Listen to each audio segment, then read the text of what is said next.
All right, thank you. Welcome, everyone. We are glad you took time out. We provided a bit of a miracle earlier by making the hockey game end just before our presentation. We can do that. We're available for that. My name's Corey Evans. I'm the manager of sponsorship, community investment, and experiential marketing at WestJet. And this is Greg Plata. He's our team lead of sponsorship and experiential marketing. So we're going to take you through sort of an inside look at the Christmas Miracle video, a little bit of history about how we got there, some of the things we did before the Christmas video, and then open for questions. The one thing we've really found anywhere we sit down is everyone sort of has their own question, be it, what did socks and underwear guy say, or what would you have done? So we're looking forward to those questions and chatting with you. Cool. So Corey's going to drive here, but first we want to say thank you to Chris and his team at the Cult. They've done an awesome job here with the gathering, and thanks to you guys for showing up. We're up against GoPro, and they are awesome, but you're here, so that's super neat. Quick overview of what we did. If you guys haven't seen the video, we targeted 2 flights out of Hamilton and Toronto, provided a little kind of Christmas celebration where our guests had a chance to interact with a virtual Santa at the gate. Typical WestJet fashion, a lot of our guests just assumed, okay, experience lives and dies here. It was kind of fun. On we go, here we go with our flight. Little do we know, we have about 175 WestJetters behind the scene running around getting these gifts that these guests asked for. Huge risk putting the kind of power in the guests' hands to fulfill our activation, and it was a huge risk, but it paid off tenfold in the end. So we're going to kind of run through the crux of it, which is real-time giving, how we tied it in with the live event, the technology of the virtual Santa, and then the inclusion of our WestJetters. So it was more of an engagement piece and kind of an employee booster as well. Great. So I want to start off with a little bit of history. While social media wasn't everything around this project, it was a big part of it. And WestJet, we're a new airline, we're just about 18 years old. But in September 12th, 2009, we hired our first ever social media employee. And the interesting thing about that is a month later, we launched our new reservation system. And within 3 days, people were liking us to tell us how much they hated us because our registration system wasn't going very well. So it proved to be a great tool. Obviously, with our culture, we like to talk to people. We're all about our guests. We're all about our employees. So that created a way that we could engage with our guests and sort of smooth that over. We had enough credibility built up in the bank that people were willing to give us another chance. But when it came to branded content, on April 1st, 2011, that was really our first foray into it. We launched a video called Helium, in which we told people that we were going to be using helium on our flights to keep the cost and weight down so that we could keep the price down. And that video was actually the evolution of campaigns we'd been doing for 3 years beforehand, where actually, we would release something on April Fools. One day we did overhead compartments were going to be sleeper cabins, and then we turned on Jeopardy, and one of the questions was, what airline in Canada punked their guests by talking about sleeper cabins, and it was WestJet, and it was really unique because that was the only question that was a positive question, a positive outcome, because all the other questions related to why people hated the airline industry. So that sort of, speaks to a bit about WestJet. That's grown over the years. Over the next 3 years, we really released some great April Fool's Day jokes. Our Cargo Kids, where we kept kids in the bottom of the plane, peaked out at about 650,000 views. So we built up that credibility where people looked to us for content on certain times, and we had that credibility that they know they could turn in, it would be something they would enjoy. So we decided to try something around Christmas. But before then, when it came to our social media tools, this is really the big part of the story about Christmas Miracle this year. We had about 4,000 subscribers. Greg's going to talk about where we are now. We had about 257,000 followers on Twitter and 475,000 followers on Facebook. So pretty good from airline standards, but that was about to change. We've been doing experiential marketing at WestJet actually for a long time. When you're about your guests, we want to get on the ground. So our festival series took about 50 festivals across the country annually, and our battleground was those festival grounds. We had to find unique ways to engage with guests for 3 to 5 minutes. We knew if we could do that, they'd be 70% more likely to remember us up to 18 months later. So we really put our focus there, and we created unique activations. We did the Sky Ride at the Calgary Stampede. We lit up the canal at Winterlude in Ottawa. It was the first time anyone did that because we wanted to create evening activities because we noticed people were still staying on the canal even though the sun went down. So that was really our focus, to create these unique, interesting activations. Then something in the WestJet world happened that changed, I guess, our jobs and the time we spend with our loved ones over the next little bit. And that was WestJet bought some slots to start flying into LaGuardia, New York. And it was a big investment from the organization. And so we had to throw a lot of resources behind it. And our team got together and had a brainstorming session, and we said, we know it's not our job to be promoting the new New York route, but from what we do in sponsorship, this is what we would do in Toronto. We told it to our vice president, who sort of ran it up the ladder, and they said, you know what, due to resources and everything, you guys got time to do this, why don't you go do it? Which turns us to NYC ASAP. So as Corey mentioned, this was kind of the first step for us, expanding from that niche kind of targeted area with festivals, bringing it to the streets, and kind of opening that umbrella to a much wider audience and kind of promoting that service. So quick and dirty here, we had 100 Statue of Liberties descend across the GTA, commuting on different various modes of transportation. You kind of wonder, you sit down on the subway, you sit next to a lady painted in green, a Statue of Liberty, and turns to you and says, hey, here's your chance to win 100% off your WestJet flight. 7 a.m. without a coffee, I would be losing my mind, and that's what a lot of people did, but it worked for the best for us. It gained a lot of attention. We had over 15 million media impressions. We were trending on Twitter that day. We had 23,000 promo codes to give out on different boarding passes, and those were gone within 4 hours. So this campaign was a huge success and gained a lot of momentum for us in the experiential realm, and kind of kicked off what we had for future events. So with New York, how do we take the successes, learn from it, and then apply it moving forward? We wanted to focus on Christmas as an opportunity to kind of target a time when travel, it's really stressful at that time, the holiday time. You're traveling with your family, people just want to get to point A, point B as quickly and as smoothly as possible. So we wanted to create an experience for our guests that would resonate with them at the holiday time. So we created a celebration of song, music, dance. Oh wait, we created a flash mob. Flash mobs, have they kind of run their course? Are we too late? It's 2010. Did they run their course in 2010? Are we a step behind? What happened here? Let's see what happened. For the 2012 holiday season, all of us at WestJet wanted to create an unforgettable experience for our guests. A single event that would capture the magic of the season and be captured on video to share.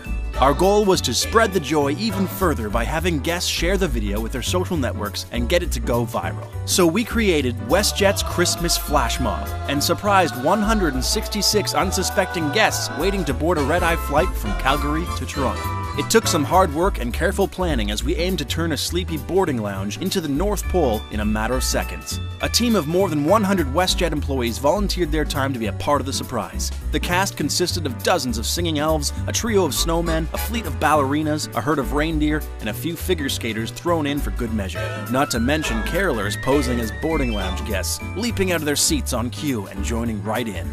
When Santa appeared, in WestJet blue of course, the roof nearly blew off the place, and we captured it all with 9 hidden cameras. The experience didn't end there. As they boarded the plane, guests received a Christmas stocking with an iPod, a photo with Santa, and a handwritten Christmas card from WestJet with instructions on how to access the Flash Mob video and share it. Speaking of sharing, we strategically seeded the video with influencers and added a great hook. Once the video reached 25,000 views on YouTube, WestJet would grant free flights to reunite a family in need through our partnership with Ronald McDonald House Charities. To date, the video has attained over 430,000 views, blowing our goal out of the water. The campaign generated over 26 million traditional media impressions, and 50% of impressions were achieved within the first 2 days of launching the video. Our story showed up in 97 pieces of print, broadcast, and online coverage, including CTV, Global, and breakfast television morning shows coast to coast. The video has also received an amazing 4 Telly Awards. The best part for us WestJetters is that due to the success of this campaign, we're already thinking about how we can build on this idea for the next holiday season. It's kind of ironic, the last sentence in that video, because we had no idea at the time that we would be building something from it. We thought it'd be a one-off. It was a great experience. We'll move on to it from there. Little did we know that we had kind of built some equity in that. We wanted to move forward and try something different, which led us to Christmas for this year. But before we get there, that was kind of the kickoff into us being able to explore, spread our wings, if you will, work with bigger brands, bigger ideas, and bigger budgets. And Corey will talk a little bit more about some of the initiatives we've done in between both the miracles. So after we did Christmas in New York, I sat in with our executive vice president, and he said to me, New York, was that a home run? And before I had a chance to answer, he said, no, it's probably more of a triple. And then I said, well, actually, I was thinking it's probably more of a double. I think if we put some resources behind this, we can do a bit better. And I'll never forget what he told me. He said, I think you guys can hit a home run, and I want you to swing for the fences. And eventually you're going to strike out, but I don't care. He said, I want you guys to keep going at it, and eventually you're going to hit that home run. So that was our philosophy. We started to take some chances, started doing some new things that paid some great results. We started working with the Toronto Blue Jays, and we shot some scripted skits with them that we shot for YouTube purposes, where the players engaged with our WestJetters. We had a lot of success there. The Blue Jays actually called us up and asked if they could use them as part of their entertainment for their games. So it was content they liked, actually didn't cost us anything. So that was a big win for us there. Labatt called, they said we want to take a group of people to New York for the day, catch a Yankees game and come back. So we did the flyaway promotion with them in Boston Pizza. We had our street team still doing 50 festivals around the country. They were creating content, sharing that content, using Twitter, Facebook. And then we did a little promotion with Cardinal Officiel and Carl Wolf. And for any of the older people, I didn't know who they were either when we started out. But the kids certainly did. So in our partnership with the boys and Big Brothers and Big Sisters, we flew 100 youth in to celebrate their 100th anniversary. And as part of that, we brought them to the Aviation Museum, where they were told they were going to have a 2-hour history of flight lesson. And then we brought in an actor, turtleneck and all, who just read from cue cards for 20 minutes. And it's funny, one of our VPs was there, and he was texting me, and he was like, it's too long, it's too long. And I just said, no, it'll work, it'll work. So it did work. And then Carl Wolf and Cardinal came out, and they blew the house off, they blew the roof off the place. And it's one of those videos where, from a views standpoint, I think it's only around 25,000 views. It's my favorite. We learned so much from doing it. And if you want to look at any content afterwards, I'd strongly recommend that one. Which brings us to the Christmas Miracle. So as Greg mentioned, this was a collaboration. We really wanted to build on Christmas last year, so we worked with the good folks at Studio M and our internal team to come up with a concept that could really be engaging, and it could be something that we could create content, but in the end, we weren't making a video, we were making an experience. So the 3 things that were really important to us is, number 1, it was about the guest. We had a lot of people trying to pull us in different directions, and one of the great things about having a video that goes viral is everyone comments on it and you get a lot of feedback, both good and bad. And a lot of people felt, you really should have been doing it for people who can't afford gifts, or they can't, afford that, or create an experience for the less fortunate. But for us, that's like you telling us to give someone else a Christmas gift. This was a Christmas gift for our guests. We knew we wanted to use a technology that hadn't really been used in that way. So we searched around, and that's when we came up with Virtual Santa. Obviously, we talked about, do we have Santa in the airport, and does Santa talk to them, and then does Santa get on the plane? And we're going to do 2 cities, so do we have twins? And the twins are on the plane, and they get off first. And to us, that didn't really seem magical. So we came up with the Virtual Santa approach. And the second is that it was about real-time giving. And this to us was really important. It was a concept we were playing around with from an experiential standpoint. We wanted people to say, we want this for Christmas. We wanted them to get on a flight, and when they land it, we would have that gift for them. So obviously it's impossible to give everyone everything they wanted, but we had a group of WestJetters who were doing handwritten notes and so forth. And it was just a really amazing experience that way. And then we're going to show some of the results we had here, and then we're going to talk about some of the lessons that we learned. Yeah, and just to jump in there as well, it was about the concept. It was a simple concept at the end of the day. It was, giving gifts at the carousel, but it was the execution that was complex and was really what made the event so special to those people. It was hard to believe that I asked for something 3 hours ago in Hamilton and I'm receiving it in Calgary. So the execution was complex, and what really turned this into that amazing experience. And I think that's something, you don't want to lose sight of when you're creating an event or creating a video or creating an experience. Is the idea doesn't always have to be over the top. It's the execution that you can add layers of complexity that will really make it and drive it home and resonate with the guest. This is kind of cool. The Canadian airline WestJet, they're the coolest people ever. They have this new holiday promotion. I think it's great. The perfect lesson on how to do public relations from WestJet. Well, it's absolutely a brilliant video, and it's a brilliant idea. It's my favorite. Check this out.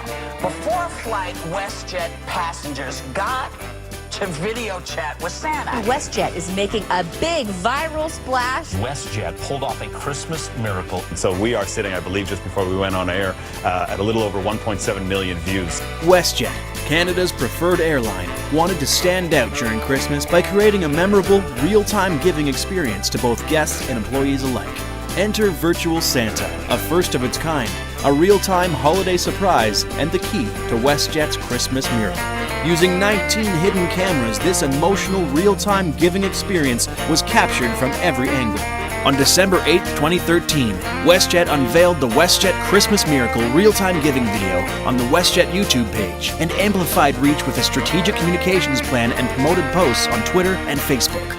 The WestJet Christmas Miracle was the #1 trending topic globally on the day after launch, and WestJet generated over 1 billion impressions on Twitter in just 1 month. The WestJet Christmas Miracle video is 2013's most viral ad in Canada.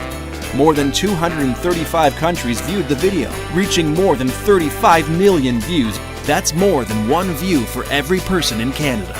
The viral Christmas Miracle was featured in more than 1,600 media stories, garnering more than 328 million media impressions from around the world. And WestJet saw more than great social and media results. Year over year during the same time period, site traffic was up 100%, bookings were up 77%, and revenue was up 86%. This real-time giving experience warmed the hearts of guests and celebrated the generosity of the season. It boosted the morale of WestJetters across Canada and made the world smile, and maybe even shed a few tears of joy. A WestJetter would say it was more than mere fun. Miracles do happen when we all work as one. So just a few stats there to share, which, I mean, it's still fun to say it around the office. 1 billion Twitter impressions, just 1 billion. It's kind of cool to say that. A few stats here that really jump out to me and to our team as well is looking at the bottom there, 11,000% increase to our YouTube subscribers. That's awesome because I think now we're legitimizing ourselves as a player in the consumable content game, where before, you know, you wouldn't really necessarily turn to WestJet to pick up something cool or what's going to happen. You're going to look to your Red Bulls, you're going to look to your NHLs to, you know, provide that content that you want to fill your time with, or you look for something cool. And now I think, you know, that increase kind of speaks volumes to say, all right, we're slowly starting to make a move there, and you know, people are going to start tuning in, and they're going to pay attention, and they're going to share. So that's awesome for us. And then looking at, you know, 35 million views on YouTube, I still can't believe that. That's a number that we just kind of, you know, stare at every day and are just humbled by, you know, the ability to say, you know, we were a part of it. So that increase of 7,000% from 2012, I mean, when you're talking in the thousands of percentiles, that's pretty cool, and it speaks volumes to the team. Some program elements to talk about, kind of went on behind the scenes. It was more than just kind of posting and praying. You know, we had a proactive media relations plan in place. So we were working with, you know, breakfast television shows across the country with flight giveaways, looking at, you know, supporting bonus material videos. So we didn't just release one video. We had the blooper reel, which actually is at 1.5 million views right now, and the number 5 video in Canada, which Corey right here, I'm not sure if you guys know, he's going to kill me for saying this, but Santa Claus himself. I mean, let's give him a round of applause. How awesome was he? To be on that long and talk to, you know, over 100 people in a span of a few hours, I mean, he did it all with a smile on his face, and there's some pretty funny outtakes in that one as well. We incorporated a charitable giving point to it as well. So when we hit 200,000 views this year, we reunited a family through one of our WestJet Cares for Kid partners. On video launch day, we, actually prior to that, we had a team listening to radio stations across the country and, you know, listening to what the radio personalities' wish lists were and doing the same thing for some of the breakfast shows. And when we launched the video, we had a team of elves go around to the various stations to promote the video, say, hey, check out what we're doing. And yes, we were listening. Here's a little real-time giving as well, and got those gifts for the personalities. So that helped to create a lot of buzz and created our own influencers that way. As things picked up, and I think it was hour 18, we realized this thing was kind of spiraling out of control in a great way. We had to look into a reactive media relations plan.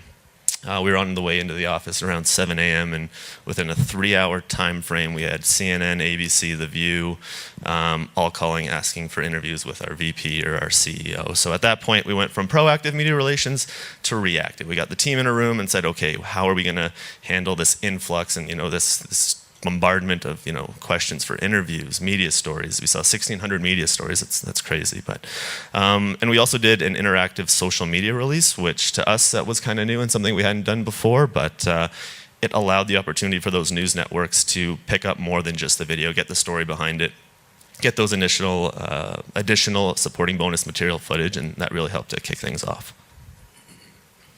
Great, thanks for the Santa plug. It's good to know. It's a funny story. Yeah, you're right there again. See? It's a funny story about Santa is that one of my former roles is I was around with our festival series, so I've had an opportunity to talk to thousands and thousands of guests all across the country. So we really knew what we wanted that character to be. But our friends at Studio M, they weren't convinced.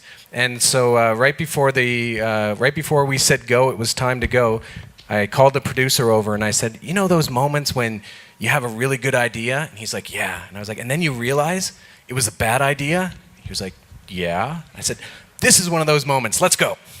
And they were really nervous, but it worked out okay. So from what we learned standpoint, number one was really about the content itself.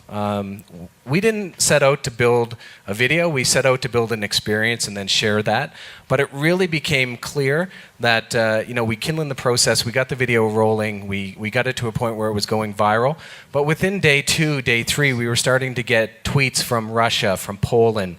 We got a story from China. We're not even sure how they got the video in China, where a school was watching it. We had a class call into our call center and sing a Christmas carol for one of our employees. And then what we did is we sent that employee to that school to pay a visit. So it really came down to people who had no idea who WestJet were really appreciate the content. They recognize that traveling at Christmas can be a difficult thing. And they just appreciated the fact that we were willing to do a little something for our guests. So that was our big learnings, again, is content is king. And you want to make sure that you're telling a good story. And following up on that as well, we did this without asking for anything in return. We did this for our guests. There was no brand push behind it. There was no promo code. There was no sale. There was no destination piece behind it. And the world chose to give back to us in the course of 35 million views. And we're 35 million times thankful for that.